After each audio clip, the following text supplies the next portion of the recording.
Hi, welcome to Richard Kabili YouTube channel, and for today's tutorial, I will be teaching you on how to change first day of week on iPhone X. But first, kindly subscribe to this channel and don't forget to hit the subscribe button and the bell to notify you for the new updates. And let's start.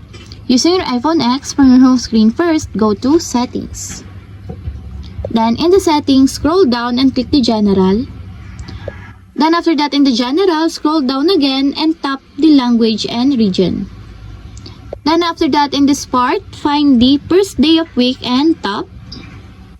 Then after that in this part, in the first day of week, if you want to change it from Monday to Tuesday, just tap until there's a check mark on the side. Or if you want to change it from Tuesday to Sunday, just tap Sunday until there's also a check mark on the side. And that's it, we have successfully changed first day of week on iPhone X. If you have a question, can you comment down below, and don't forget to hit the subscribe button and the bell to notify you for the new updates. And thank you for watching!